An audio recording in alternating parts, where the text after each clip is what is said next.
Hola a todos, a todas y a todos. Les damos la bienvenida al seminario del 20 aniversario del Malva, a este séptimo encuentro y anteúltimo.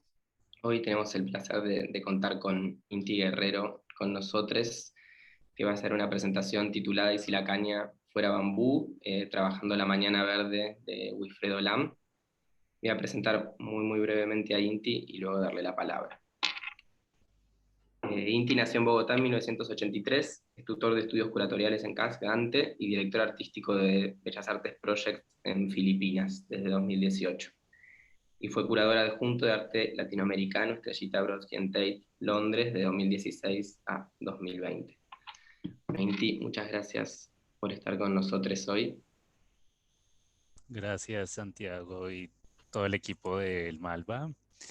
Es un placer ser parte de esta actividad y este programa para tener diferentes voces y propuestas, miradas de la colección.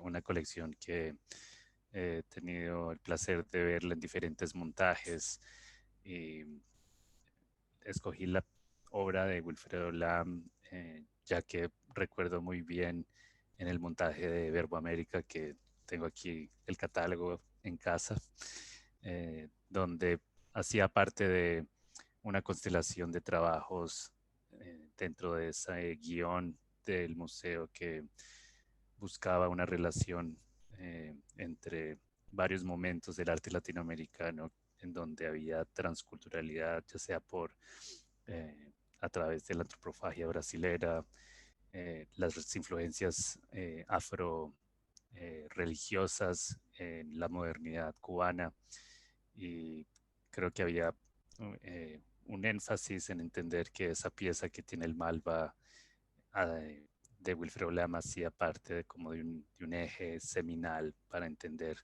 estas, eh, sí, la complejidad transcultural que muchas de las vanguardias en el continente crearon, no solamente en las artes visuales, sino también en la poesía, en la literatura. Y la obra de Wilfredo y el título que le hemos puesto a esta charla quiere hacer un poco énfasis también en una mirada que se ve poco o se hace, no aparece como gran referencia solamente biográfica en relación a su ancestralidad china. Lam, un apellido cantonés, viene de su padre eh, que fue inmigrante chino, como una gran población de chinos que vinieron del continente, pero específicamente a Cuba después de la abolición de la esclavitud. Hay un trabajo forzoso que los españoles lograron crear una nueva economía de trabajo mal pagado, creando otras formas de explotación con las inmigraciones chinas. Y aunque la referencia de su relación biográfica con su padre, pues siempre aparece, eh, hay muy poca referencia en sí a su trabajo en relación a eh, sí, a esa conexión cultural.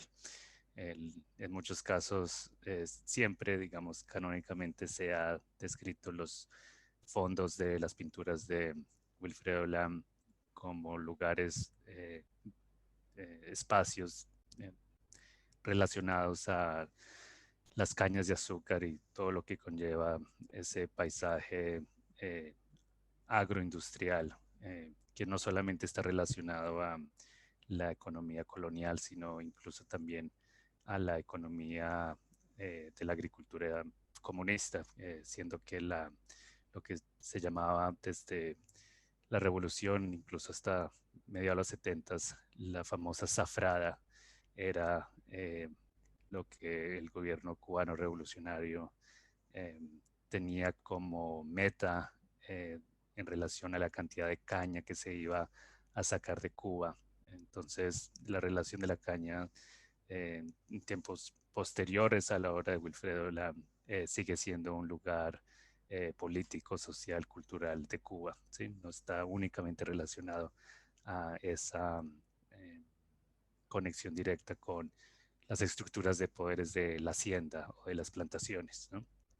Pero como la obra de Wilfredo se ha creado previamente a la revolución, sí tiene más, no solamente conexiones con ese espacio colonial, pero unas conexiones transhistóricas, que es lo que vamos a ver hoy, eh, y cómo poder entender las obras de Wilfredo Lam como simbología religiosa afrocubana, más allá de un primitivismo modernista.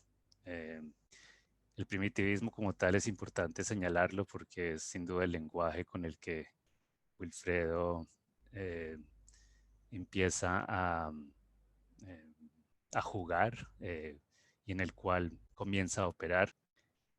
Es importante recordar que Wilfredo Lam primero se va a estudiar a España bajo la misma influencia, incluso el mismo maestro que es Salvador Dalí, sí, una conexión directa ya con cierto vanguardismo que empieza a salir de un academicismo en España, pero es solamente hasta que va a Francia ya en tener un contacto directo con Picasso y con Breton directamente que empieza a crear o sentirse interesado por los lenguajes modernistas de ese momento y sobre todo los lenguajes modernistas que están ligados a lo que en ese momento se llamaba el primitivismo. Es todo un término que se ha contestado, que se ha criticado incluso no únicamente en años recientes, sino desde la misma eh, museología que ha eh, creado eh, ese canon del llamado primitivismo. Por eso, eh, sí, para esta charla quería traer un momento importante de ese momento museológico en donde el primitivismo se empezó a discutir o se empezó a presentar directamente con cierta distancia histórica. Esa es la famosa exposición del MoMA de 1984, que la llamaron arte primitivista, entre comillas, en donde es la gran muestra donde por primera vez se montaron tanto las pinturas de artistas modernistas que, al igual como lo hizo Wilfredo Lam, eh, surgieron a partir de visitas o el coleccionar piezas eh, antropológicas o piezas culturales, escultura y arte en sí de diferentes grupos indígenas de ciertas partes de África, en su mayoría eh, de colonias francesas. Esa es la carátula de esa gran exposición y es como de nuevo, el canon de todo este lenguaje al que en términos formalistas y, digamos, eurocéntricos uno podría localizar la obra de Wilfredo Lam.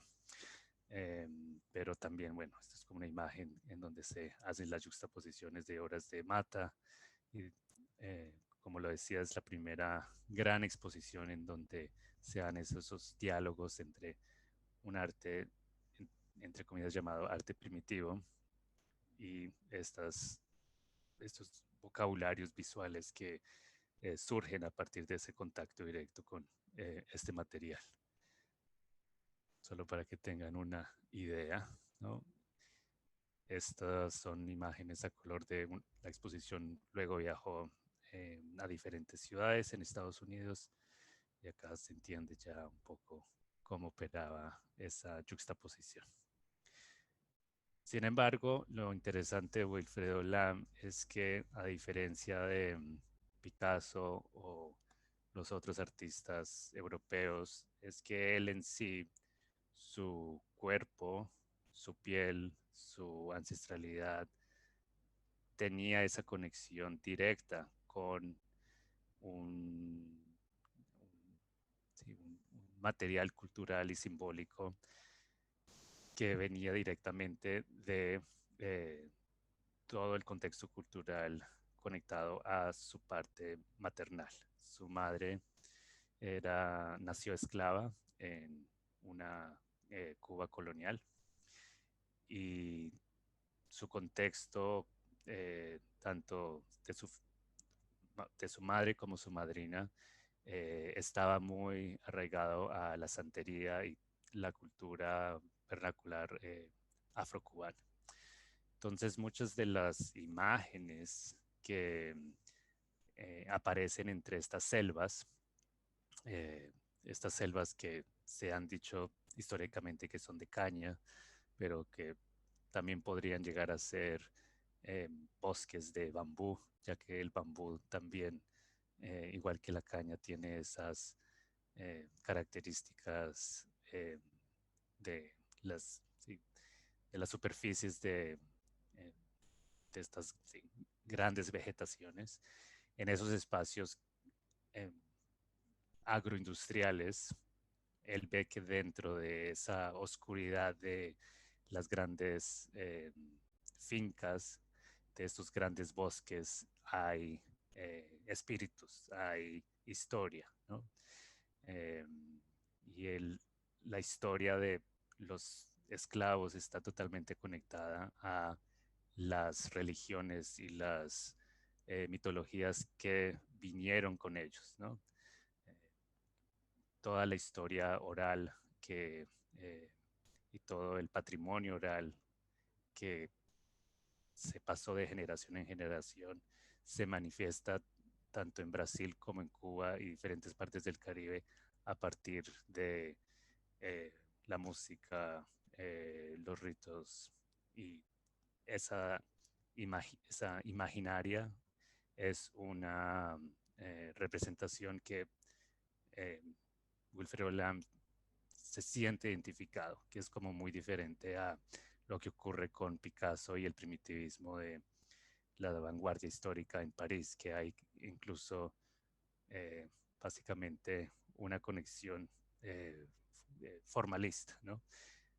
A Wilfredo, a Wilfredo Lam le interesaba crear una representación de algo que estaba conectado con su contexto y con su biografía. Entonces, al volver a Cuba, eso se vuelve aún más agudo y hay como una investigación más intensa sobre cuáles son realmente todos los orishas, todos lo que es mejor llamado la matriz cosmológica afrocubana, en donde cada dios o diosa está relacionada a cierto aspecto de la vida, de la cosmología, eh, de los antepasados, en fin.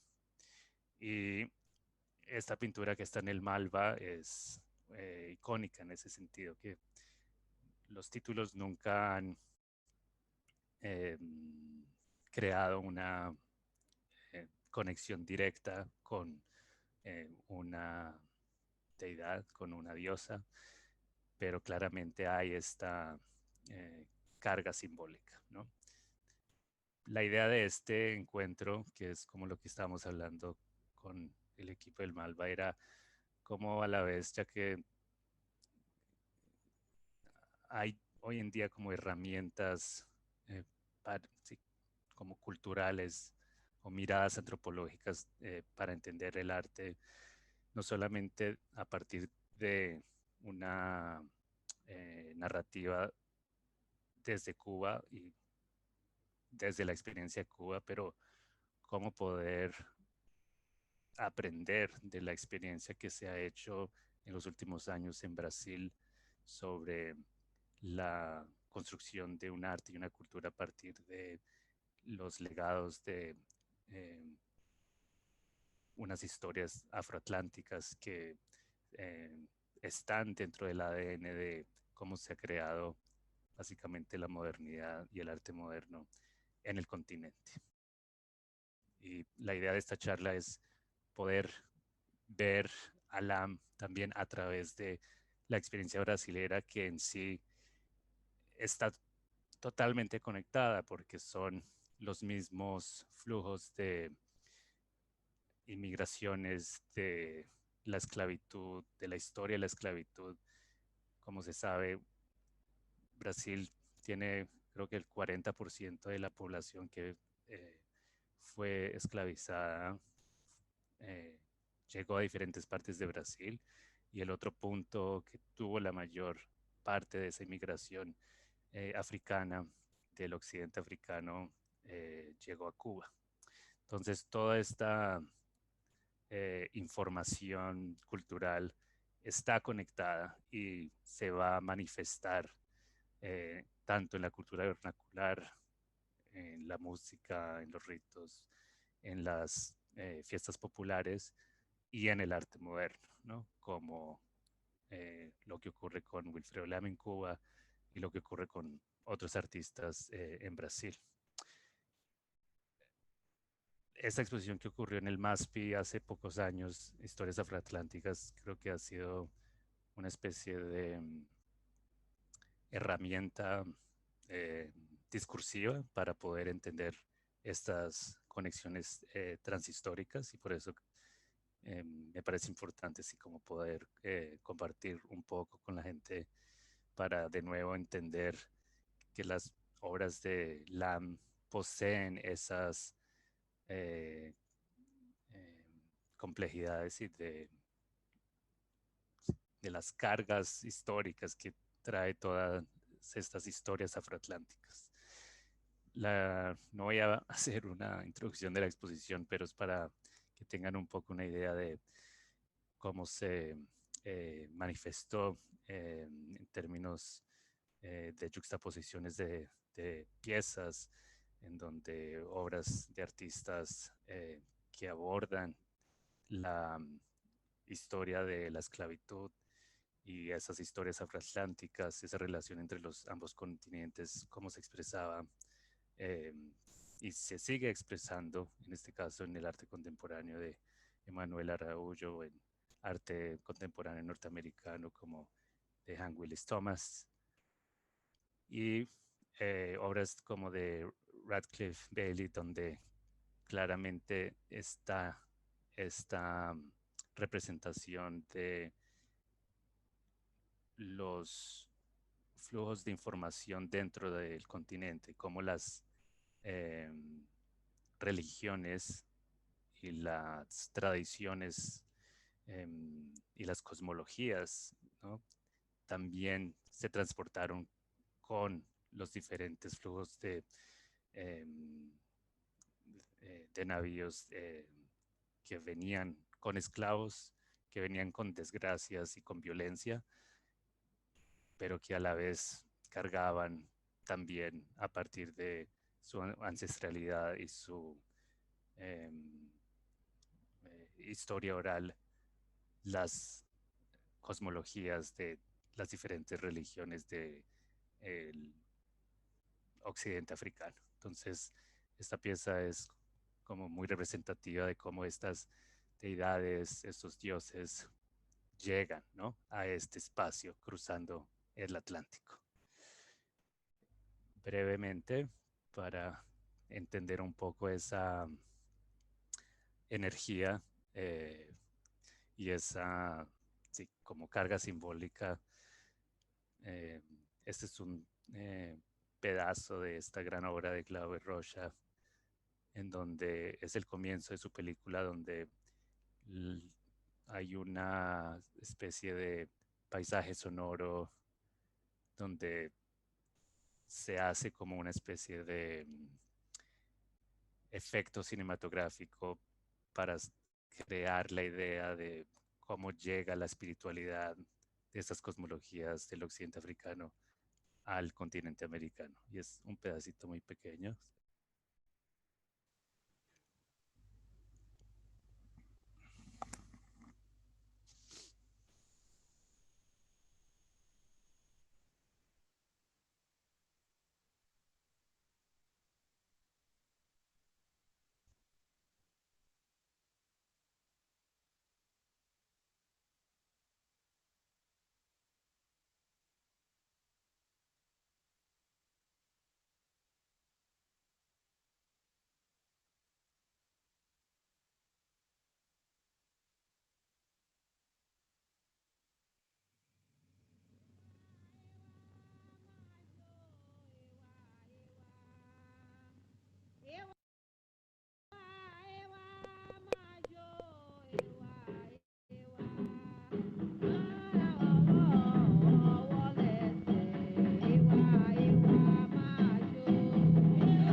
Esta es la primera escena de Terra en Trance, gran película de Glauber Rocha.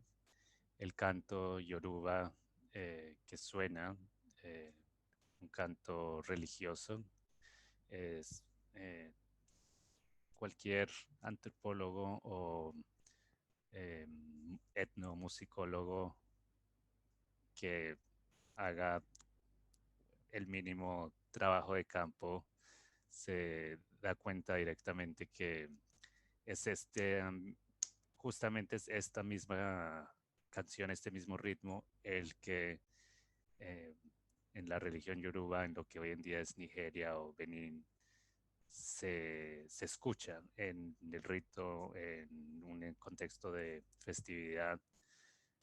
Y es esa misma música la que se oye en Salvador, en Bahía o en las comunidades afro-brasileras en Río Janeiro o en otras partes del litoral brasilero. Esa, eh, ese vídeo, ese pedazo de esa película, que era, creo que era la única pieza en movimiento o multimedia de esta exposición en Brasil, estaba montada en esta parte y era un sonido que contaminaba o que se esparcía por todo el espacio de la entrada de la exposición, ¿no? Entonces, como creo que el efecto del sonido, eh, más que las imágenes, nos pueden acercar a la espiritualidad de lo que produce la obra eh, de Wilfredo o de otros artistas.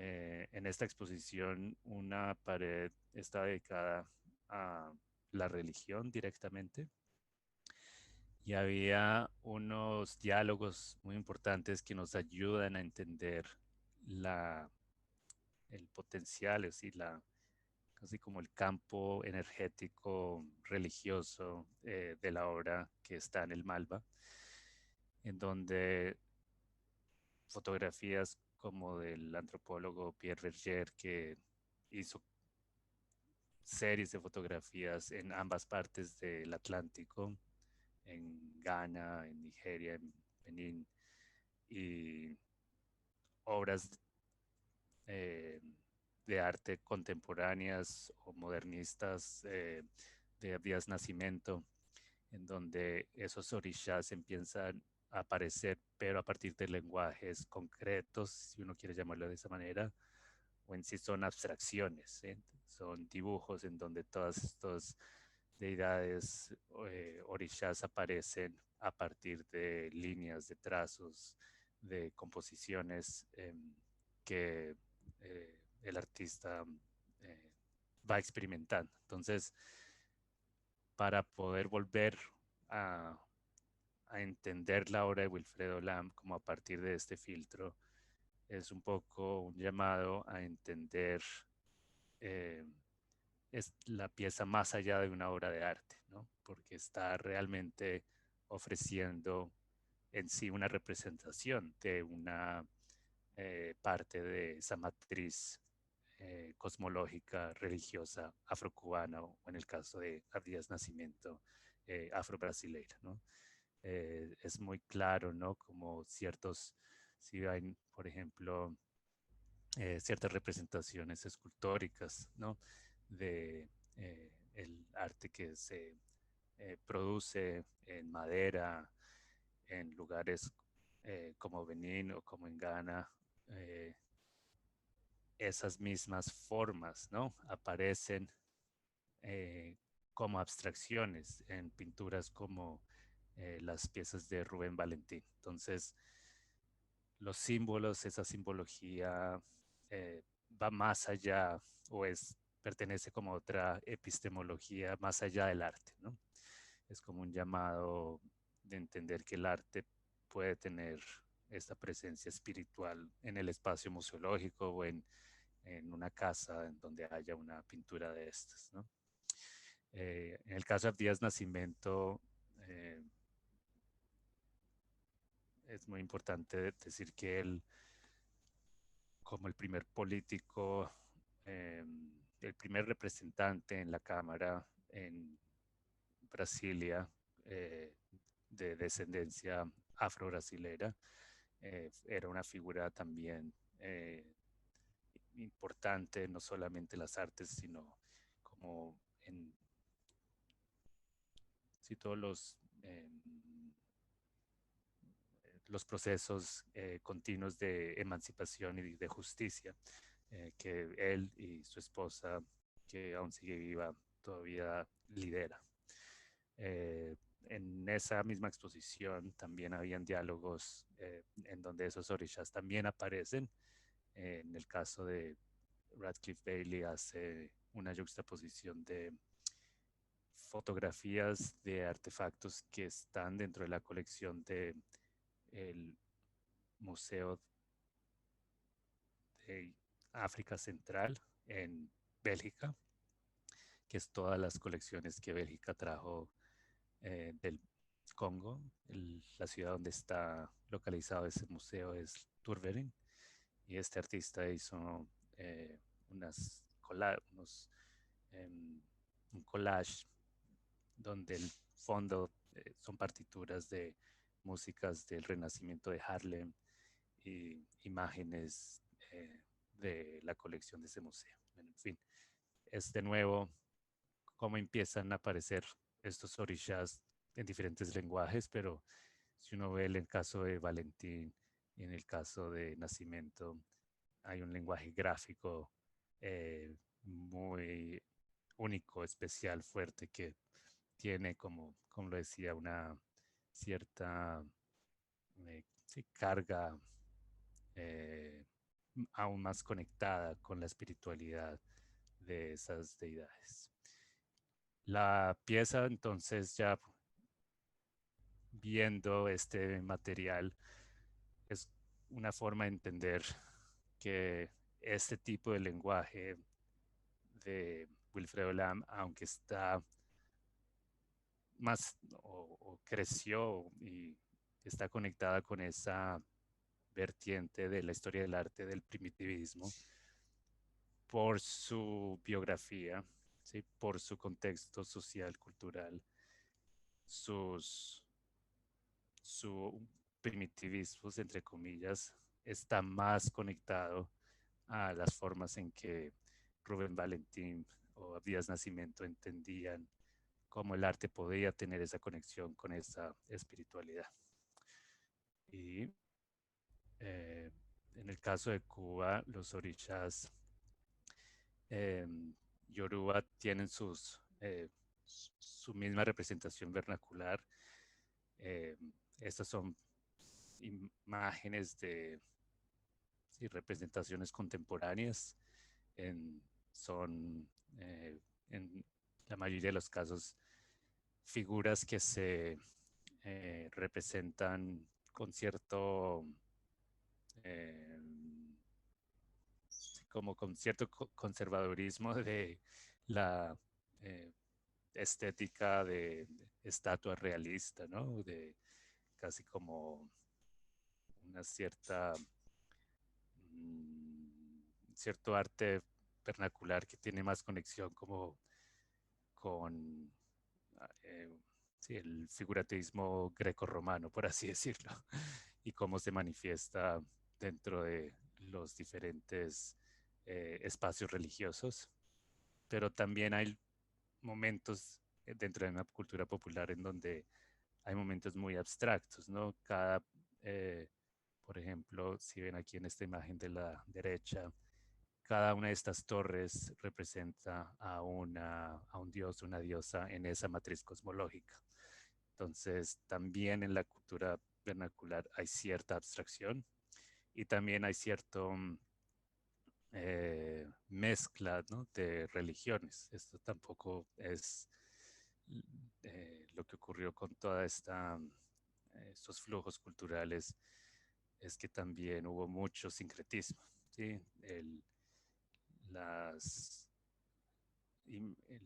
el imaginario y sí, la producción, no el imaginario, la producción de imágenes, tanto en Cuba como en Brasil, en muchos casos son unas mezclas entre la misma matriz religiosa del catolicismo y todas eh, sí, las posibilidades de santos y santas que se empiezan a mezclar con los imaginarios de los diferentes orishas y también como la gran inmigración china a la que pertenecía el padre de Wilfredo, aparece en muchos casos en algunos espacios religiosos. Hay unas mezclas de qué tipo de flores se conectan con cierto dios. Las flores son muy importantes en la cultura religiosa ancestral china.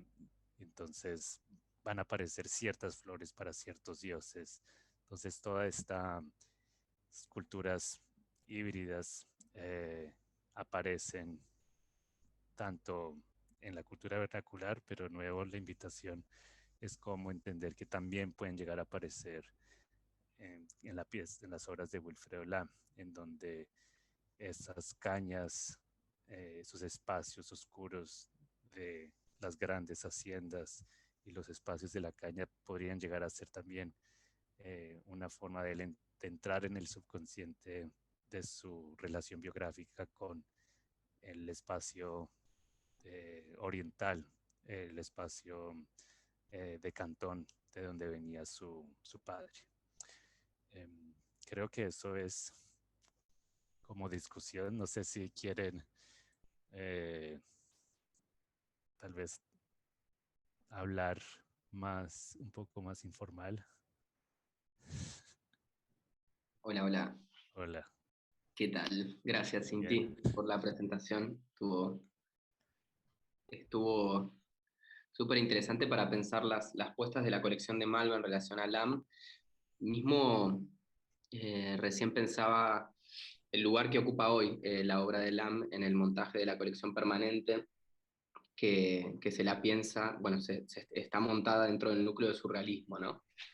Más allá que hay un núcleo dedicado a Tarsila y un poco las historias afroatlánticas, que es un poco el punto de inicio del recorrido de la colección, LAM está pensado dentro del núcleo de surrealismo, ¿no? Que sería tal vez como otra vertiente, tal vez en un punto más clásica o más transitada en las inserciones de LAM en la historiografía. Ujú. Eh, bueno, pensaba ese contraste, que pienso que tu aporte también está bueno en relación a recontextualizar la pieza de LAM, un poco también a cómo lo había hecho Verbo América en su momento, y que hoy la lectura de esa pieza vuelve a estar inserta más en esta historiografía más canónica, tal vez en relación al surrealismo y a la figura de Lam. No, creo que es importante lo que traes también como para deconstruir la idea de que el surrealismo en sí no tiene una conexión con la antropología, que es como la gran mentira o la pelea, o, a ver, lo que dices del surrealismo en sí también podría llegar a ser una forma de conectarse con esa relación antropológica del arte, ¿no? Porque si se ven los momentos tempranos del surrealismo a través de revistas surrealistas como Document, ¿no? De Bataille. Esa revista tenía como diferentes subtítulos, ¿no? Era como arte, etnografía, ciencia, no sé qué, ¿sí? Los surrealistas estaban muy en el frente de sí, de la etnografía naciente. Incluso muchos surrealistas viajaron y fueron parte de diferentes misiones, expediciones en África. Poetas, pintores surrealistas, pero sobre todo poetas surrealistas, fueron con, por ejemplo, Michel Lery, participaron en la gran eh, expedición que se llamó Dakar, de Dakar a Djibouti, que es como atravesar todo el continente africano.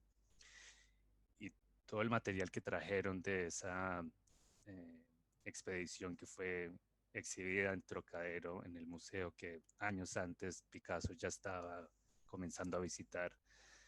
Cuando llega es un momento en donde los surrealistas eran parte de eso y además empezaron a escribir críticamente de esos espacios coloniales.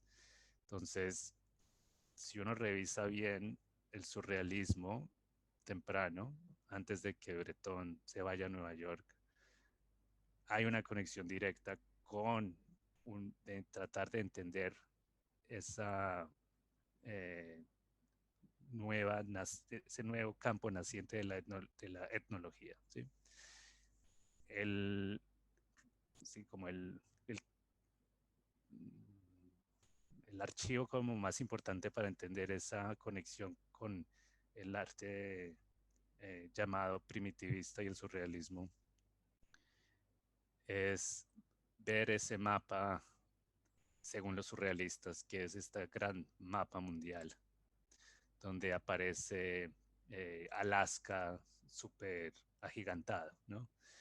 Y eso ocurre justamente porque Bataille, Breton, como otros, estaban en ese momento temprano muy interesados sobre todo en los grupos étnicos, los grupos indígenas de esa parte de Canadá, de esa parte de las Américas, el tipo de arte de las diferentes culturas de lo que hoy en día es British Columbia o Alaska, eran como una especie de como lugar de referencia, así como un arte que para ellos expresaba, según su mirada eurocéntrica freudiana, ¿sí? Una psicología del individuo. Y llegó a ser tan importante que artistas eh, como, se me escapa el nombre, como el austriaco surrealista de Pucha, perdón, incluso les puedo mostrar una imagen. Hagamos esto.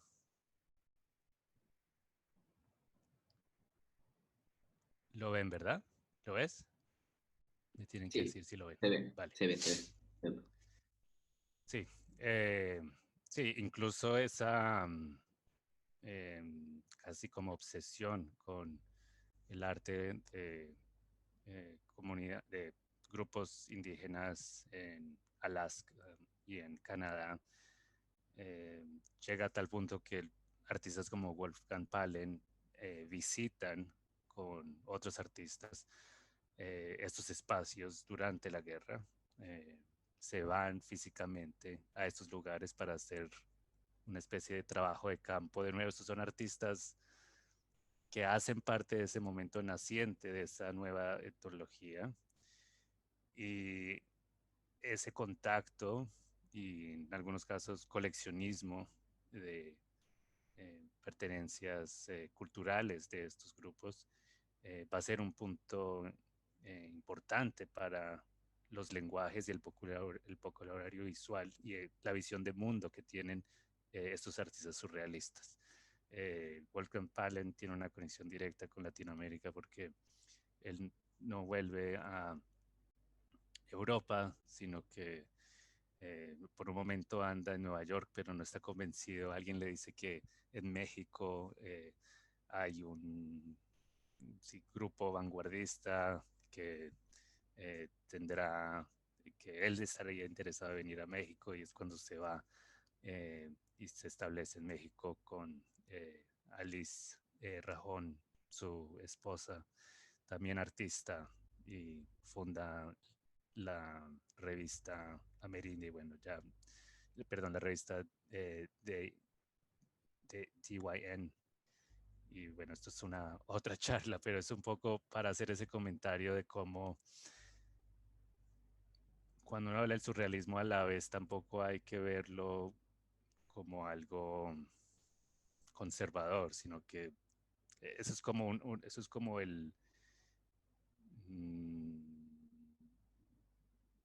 dentro de ese mismo surrealismo hay esas conexiones directas con esta transculturalidad.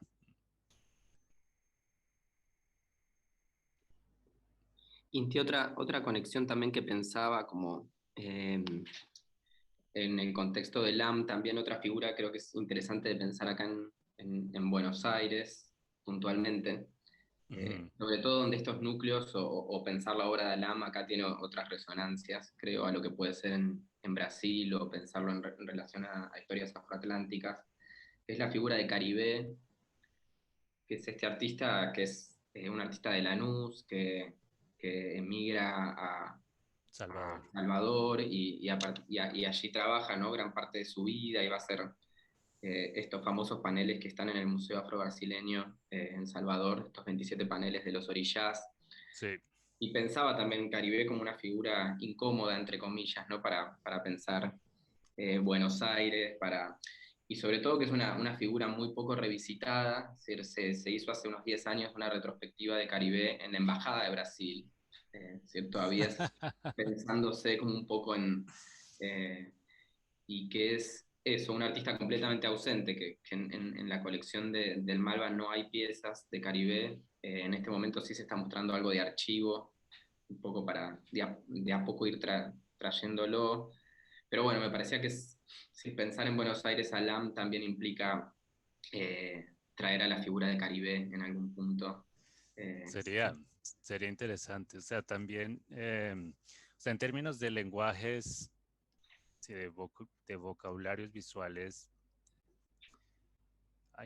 sí hay una gran diferencia de cómo cierto lenguaje abstracto podría estar conectado con esa carga religiosa, espiritual, que es como lo que creo que, pues, sí, como mi opinión sobre el lenguaje de Caribe es que eh, no, la forma de representar el cuerpo la, la forma de entender como la perspectiva de las composiciones, sí, son eh, muy distintas, ¿sí? Como a el lenguaje visual de Valentín de Nacimiento o incluso de Wilfredo Lam, ¿sí? Que por crear cierta experiencia abstracta tal vez está conectado a ese espacio sí, espiritual, simbólico de la matriz religiosa, cosmológica, ya sea cubana o sea brasilera, ¿sí? Pero sí, es una figura súper importante que eh, también creo que sobre todo, bueno, personalmente creo que también hizo muchos trabajos sobre capoeira, que, que creo que fue lo que, si no estoy mal, si recuerdo bien, en la exposición de historias afroatlánticas, eso es lo que se enfatizaba, como si toda esta imaginario orisha, pero conectado también con la corporalidad del capoeira, ¿sí? De la capoeira. Sí, o sea, el otro,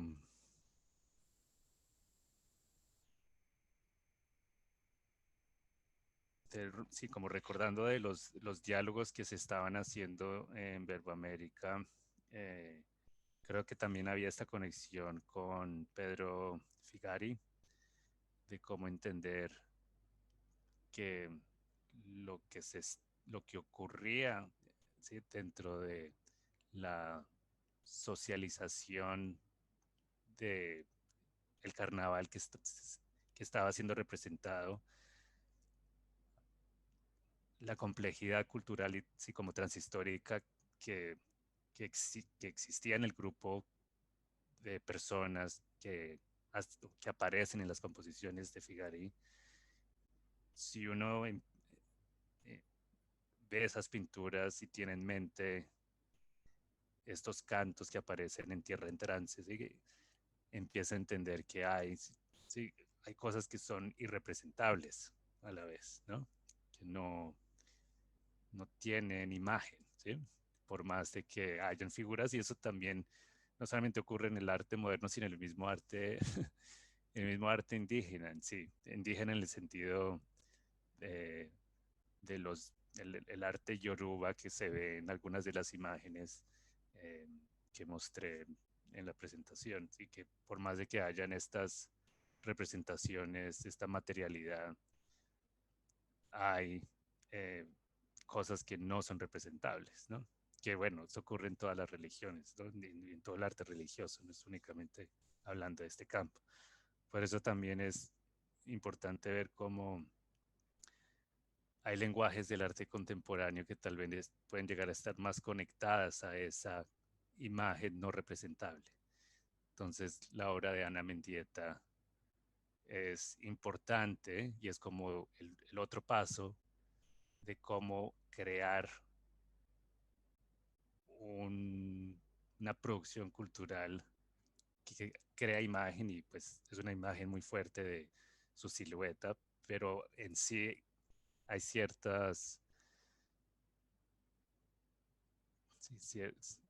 ciertos momentos, ya sea porque es una imagen que aparece a través de el efecto fantasmagórico del cine, de cómo se representa el fuego en la película, que tal vez ese nuevo lenguaje podría estar aún más conectado con la espiritualidad que una pintura enmarcada, ¿sí? No sé si me hago entender, pero hay algo de lenguajes como la área Mendieta que nos llegan como a otro punto, y que hacen esas conexiones con lo irrepresentable, ¿sí?